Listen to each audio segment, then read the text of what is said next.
Stories in your narrator. Stanko, listen. Our sci-fi story written by me, the Morning Empress.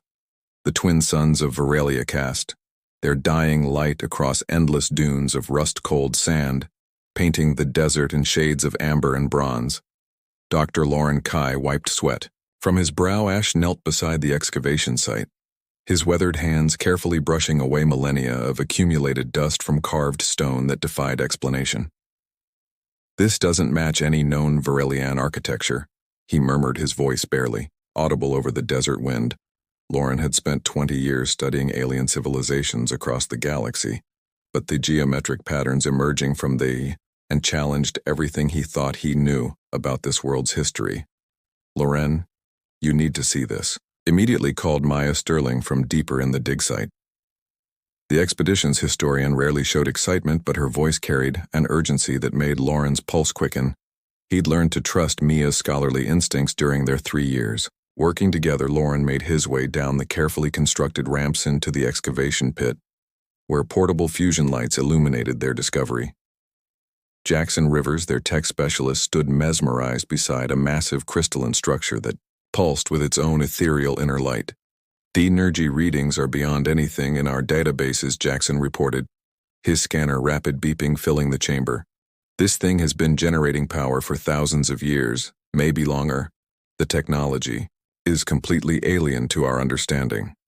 The structure resembled a sarcophagus but crafted from materials that seemed to shift between transparency and opacity, like living crystal within its depths. Lauren could discern the silhouette of a humanoid figure, unmistakably, female, tall and regal, even in repose. These inscriptions predate any known Verilian civilization by millennia.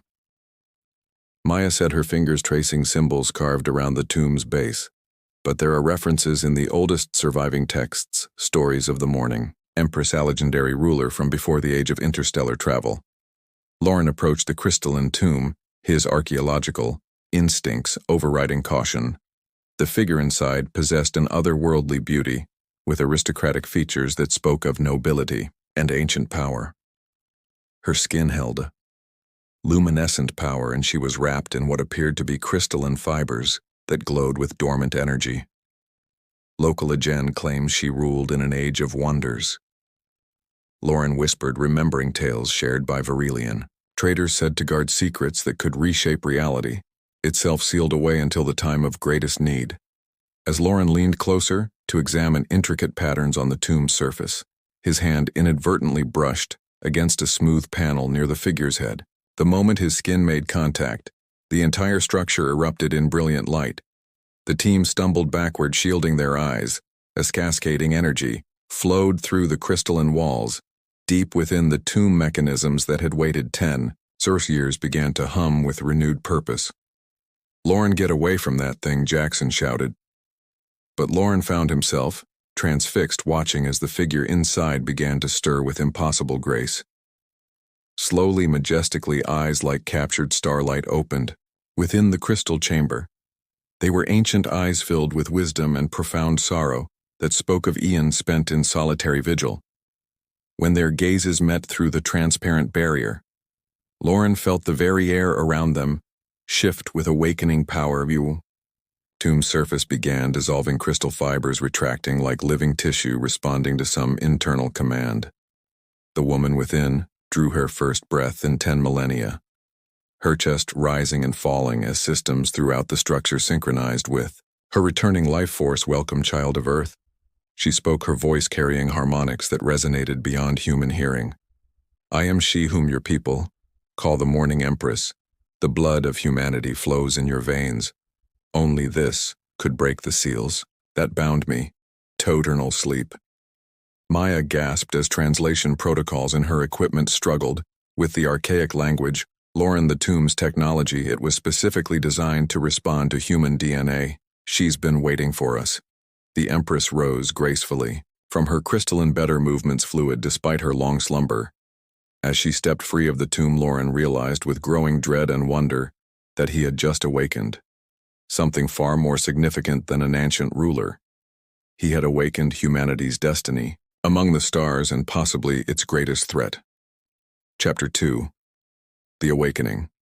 The Morning Empress stood before them in the excavation chamber, her presence filling the space with an otherworldly majesty that made the portable light seem dim by comparison. Her crystalline wrappings had dissolved completely, revealing flowing robes that seemed woven from starlight itself. Despite her ethereal beauty, Lauren could see the weight of ages in her luminous eyes. "You must understand," she began, her voice carrying harmonics that resonated in their bones. "I was not placed in stasis by choice. My name is Seraphine Valdris, last ruler of the ethereal dynasty that once spanned 1,000 worlds." Maya's recording equipment struggled to capture the alien frequencies in the Empress's speech. "How long ago did your civilization fall?" she asked her historians, curiosity overcoming her all. 10 millennia by your reckoning," Seraphine replied, moving with fluid grace to examine their equipment. "We were betrayed from within. A faction known as the Shadow Collective sought to claim our greatest creation for themselves. The Nexus Core, a device capable of rewriting the fundamental laws of reality itself." Jackson's scanner detected massive energy fluctuations throughout the chamber. "The power readings are spiking. Something's responding to her presence." Seraphine turned toward Lauren and he felt an inexplicable pull toward her, as if their fates have been intertwined across the centuries. "The core was hidden, and I was sealed away. Acid's guardian. Only one touched by the genetic markers of Earth could awaken me, for your people were prophesied to be the bridge between order and chaos." "Wyus?" Lauren asked, stepping closer, despite his team's concerned glances. "What makes humanity special?" "Your species possesses something unique," Seraphine said, reaching out to touch his cheek with fingers that felt like cool silk. "The ability to adapt, to find hope in the darkest circumstances qualities. My people lost before our fall." The intimate gesture sent electricity through Lauren's body, and he saw something shift in the Empress's ancient eyes, a recognition of shared loneliness, of kindred spirits who had dedicated their lives to preserving knowledge and history. Lauren Maya interrupted urgently, studying her long-range sensors. "We're detecting multiple spacecraft entering Virilia's system. They're not human designs." Seraphine's expression hardened, starlight eyes blazing with sudden fury. "They have found me. The Shadow Collective endures, and they seek to claim what they could not steal before." "Who are they?" "Exactly," Jackson demanded, his weapon systems automatically activating. "Those who would use the Nexus Core to remake the galaxy in their image." Seraphine replied, her power causing the crystalline walls to resonate with harmonic frequencies. "They have waited and watched, knowing that eventually someone would awaken me." Lauren felt the weight of responsibility settle on his shoulders. "How long do we have?" "Perhaps hours, perhaps less." Seraphine moved closer to him, and he caught the subtle scent of exotic flowers that had bloomed under alien suns. "Lauren Kai of Earth, I sense in you a strength that transcends the physical, a dedication to truth that mirrors my own burden." Their eyes met, and in that moment something profound passed between them. Here was a woman who had carried the weight of cosmic responsibility for 10,000 years, just as he had devoted his life to uncovering and preserving the mysteries of lost civilizations. "Tell me what you need," he said quietly, his hand finding hers. "I need time to remember who I was before. The long sleep," she whispered, her fingers intertwining with his, "and I need someone who understands that some burdens are too heavy to bear alone." Maya cleared her throat diplomatically. "The approaching ships will reach orbit within 6 hours. We should prepare defensive positions." But Lauren barely heard her. Hue was lost in Seraphine's eyes, seeing not just an ancient empress, but a woman who'd sacrificed everything to protect others. Someone who, like him, had chosen duty over personal happiness for far too long. "You won't face this alone," he promised, his voice thick with emotion he didn't fully understand. Seraphine smiled, the first genuine expression of joy that had crossed her features in millennia. Chapter 3, Hearts Across Time. The makeshift command center buzzed with activity as Mia coordinated their limited defenses while Jackson worked frantically to interface their human technology with the awakening Virilian systems.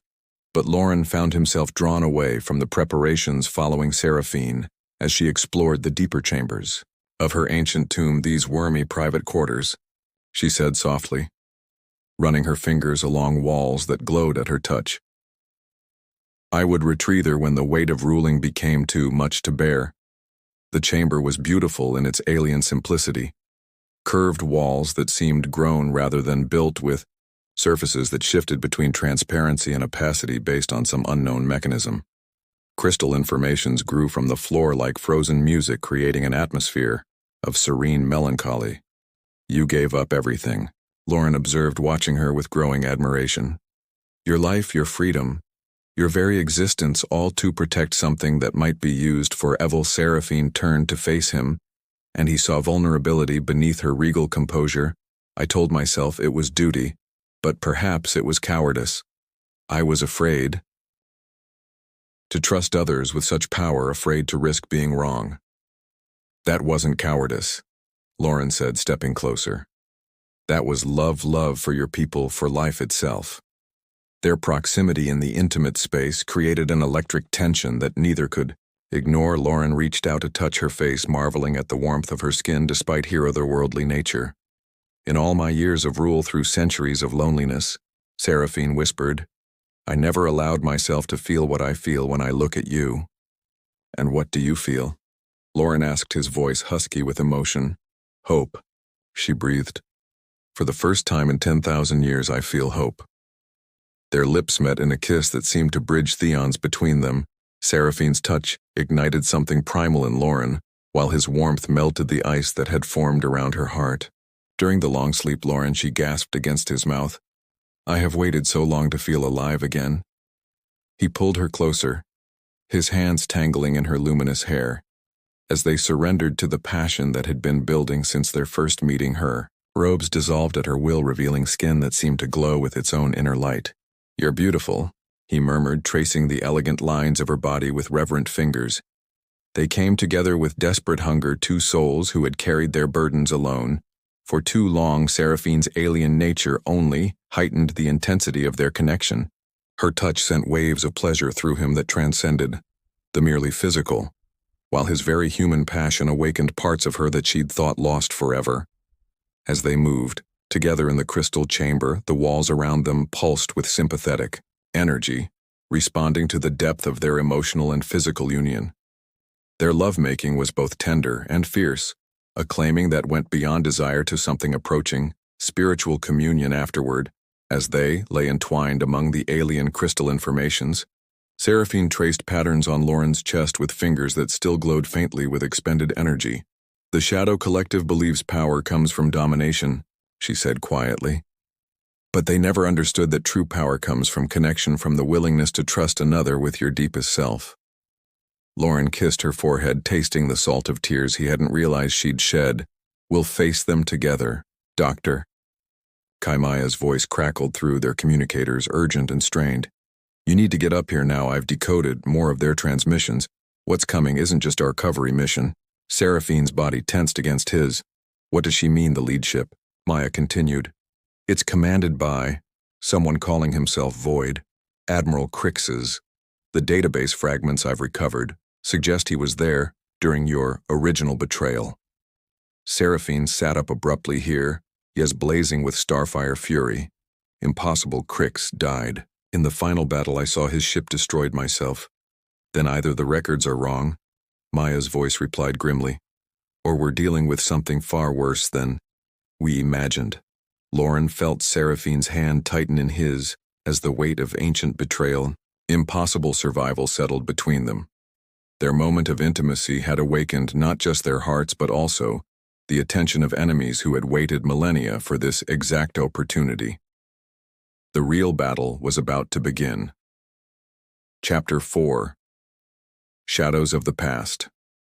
The Varelian sky erupted in violence as the Shadow Collective's fleet descended through the atmosphere like metallic vultures. From their position in their enforced command chamber, Lauren watched in grim fascination as ships of impossible design, all angular darkness and pulsing red energy, arranged themselves in attack formation above the excavation site. Defensive screens are holding, Jackson reported from his jury-rigged control station. But they won't last long against firepower like that. Seraphine stood at the chamber center, her form radiating power that made the air itself shimmer. The awakening of her abilities had transformed the entire tomb complex into a fortress of living crystal and flowing energy. But even she looked daunted by the force. Arrayed against them, Crixus always was thorough. She said, her voice carrying notes of old pain. He's brought enough ships to glass this entire continent. The largest vessel, a predatory thing that seemed to devour light itself, descended lower than the others, its hull bore scars that spoke of countless battles, and Lauren could feel malevolence radiating from it like heat from a forge. Seraphine Valdris, a voice boomed across all communication frequencies distorted by harmonics that hurt to hear. You cannot hide from me. Forever, my beloved Empress Seraphine's face went pale at the end, and Lauren felt a spike of jealousy that surprised him with its intensity. He was my closest advisor once, she whispered before ambition corrupted him beyond recognition. The Nexus core belongs to those with the will to use it properly. Crick's voice continued. Your sentimental attachment to lesser species cost our people their empire. It will not happen again. Maya looked up from her tactical display, her face grim. They're preparing to deploy ground forces. Whatever they're planning, they want the core intact. Then we give them a war they'll never forget, Lauren said, checking his weapons. Despite being an archaeologist, years of expeditions to dangerous worlds had made him competent with both energy weapons and projectile firearms. Seraphine turned to him here. He is bright with desperate love and terrible resolve. Lauren, the Nexus core is hidden in the deepest chamber beyond even where we were last night. To activate its defenses, someone must interface directly with its control matrix. What kind of interface, he asked, though her expression already told him he wouldn't like the answer. The kind that requires human neural patterns tunlock, and that might very well burn out an unaugmented mind in the process. The first explosions rocked the complex. Shadow Collective assault troops began their attack through the crystal walls.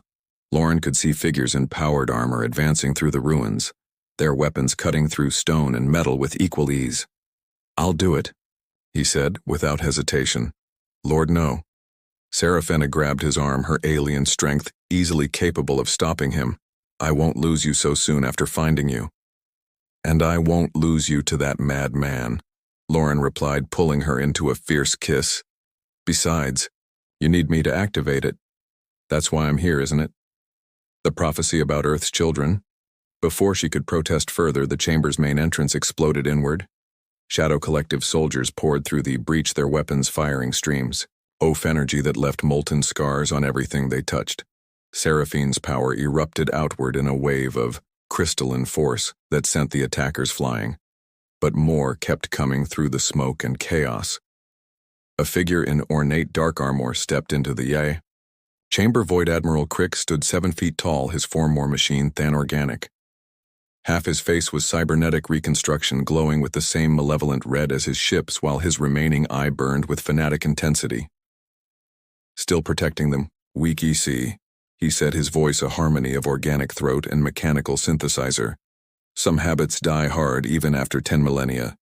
You should have stayed dead, Crix, Seraphine snarled, her power manifesting as weapons of pure energy that materialized in her hands. Death is for those too weak to transcend it, Crix replied, his own dark energy crackling around him. I have spent 10,000 years perfecting the art of survival, waiting for this moment. The two ancient beings clashed in a display of power that shook. The very foundations of the complex energy weapons met crystalline shields and explosions that left after images burned into Lawrence's retinas. Using the distraction, Lawrence sprinted toward the deeper chambers, Maya and Jackson covering his retreat with concentrated weapons fire. Behind him, he heard Seraphine cry out, whether in pain or fury, he couldn't tell. Chapter 5. The Heart of Power. The Nexus core's chamber lay beyond a maze of twisting corridors that seemed to reconfigure themselves as she ran. Finally, he burst through a doorway into a vast spherical room, dominated by a structure that defied description, part machine, part living crystal, part pure mathematics made manifest. At its center waited an interface chair that looked disturbingly like a throne. This is it, Lauren whispered to himself, approaching Thelian control system. Time to see if humanity really is special. As he settled into the chair, neural interface extended from its structure to make contact with his skull. The moment they connected Lauren's, consciousness exploded outward into a realm of pure information and cosmic force. And in that realm he finally understood what the Nexus Core truly was, and why the Shadow Collective would do anything to possess it. Pain beyond description coursed through Lawrence's neural pathways as his consciousness merged with the Nexus Core's vast intelligence. In that realm of pure thought and cosmic force he experienced the history of the universe from perspectives no human mind was meant to comprehend. The core wasn't just a weapon, it was a lens through which reality could be focused, reshaped, and rewritten according to the wielder's will. And it was fighting him, testing whether his human psyche could withstand the temptation of godlike power. Through the Neuralink, he felt Seraphine's battle with Crix's raging above the Void Admiral's cybernetic enhancements had made him stronger than he'd been 10,000 years ago, and Seraphine was weakened from her long sleep. Without the core's defenses, she would eventually fall. Uzmi, the core whispered in harmonics that bypassed his ears entirely. Remake this conflict to your will, erase Crix from existence, rule the galaxy as it should be ruled. For a moment, Lauren felt this ductive pull of unlimited power. He could end the battle, instantly reshape the Shadow Collective to serve justice, even ensure that he and Seraphine could be together forever, without the threat of enemies or death. But in that moment of temptation, he thought of Seraphine's words about connection versus domination. True power came not from the ability to impose one's will, but from the courage to trust others and work together toward common goals. I don't want to rule anything, he said aloud, his voice echoing in the core chamber. I just want to protect the people I care about. The Nexus Core's response was surprise, then something that might have been approval. You are indeed different from those who came before. Very well, Lauren Kai of Earth. Lead us, protect together. Instead of wielding the core's power as a weapon, Lauren guided it to create defenses, barriers of crystalline force that materialized around Seraphine, just as Crix's energy blade would have taken her head. The entire complex transformed into a living fortress, its walls growing weapons and shields that turned the tide of battle in seconds, but the neural strain was enormous. Lauren felt his consciousness beginning to fragment under the load of interfacing with forces beyond human comprehension. In the battle chamber above, Seraphine felt the moment when Lauren's mind touched the core's vast intelligence. She also felt the moment when that connection began to burn him alive from the inside. No, she screamed, abandoning her fight with Crix to rush toward the deeper chambers, running away again. Crix staunted, pursuing her with weapons blazing. Some things never change. But Seraphine wasn't running. She was racing to save the man who had given her hope for the first time in 10 millennia. She burst into the core chamber to find Lauren convulsing in the interface, chair blood streaming from his nose and ears. Without hesitation, she placed her hands on the neural connectors, adding her alien consciousness to the link. The core accepted her presence eagerly. After all, she had been designed to interface with it safely together. Their combined will directed the Nexus Core with surgical precision. Crix's cybernetic enhancements were simply deactivated, leaving him mortal and vulnerable. The Shadow Collective fleet found their weapons offline and their ship systems refusing to respond. Enough, Seraphine commanded through the core's communications array, her voice reaching every enemy vessel simultaneously. Leave this place and never return or face complete annihilation.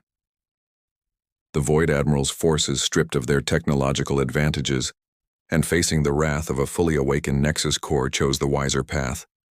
Within hours, the last of their ships disappeared into hyperspace. But the victory came at a cost.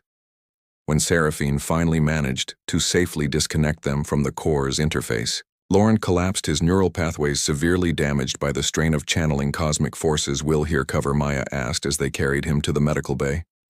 I don't know, Seraphine admitted, her voice breaking. No human has ever attempted what he just did. Epilogue Among the Stars. For 3 days, Lauren lay unconscious while Seraphine maintained a constant vigil at this bedside. When he finally awakened, his first sight was her beautiful face, strewn with tears of relief. Did we win? He asked weakly. We won, she confirmed, taking his hand in both of hers. But more importantly, he showed the core something it had never seen before. Someone willing to sacrifice ultimate power for love. As Lauren recovered over the following weeks, they faced a choice: the core could be used to place Seraphine back in stasis where she would be safe until then, X-Crisis arose, or she could remain awake helping to guide humanity as it took its place among the galactic civilizations. "What do you want to do?" Lauren asked during one of their evening walks through the restored complex. Seraphine smiled, her hand warm in his. "I've spent 0 years sleeping while the galaxy turned without me. Think it's time I lived a little." They left Veralia together aboard a ship provisioned for long-range exploration, their mission to locate and protect other ancient sites that might contain dangerous technologies. The Nexus Core accompanied them now, serving as a guardian rather than a weapon. "So what happens now?" Maya asked, as they prepared for their first jump to hyperspace. Lauren looked at Seraphine, seeing not the ancient morning empress, but the woman who had chosen love over duty, connection over isolation. "Now we write a new chapter," he said as their ship launched into the star-filled darkness of space together. And in the depths of space where ancient secrets waited to be discovered and protected, their love story continued among the endless stars.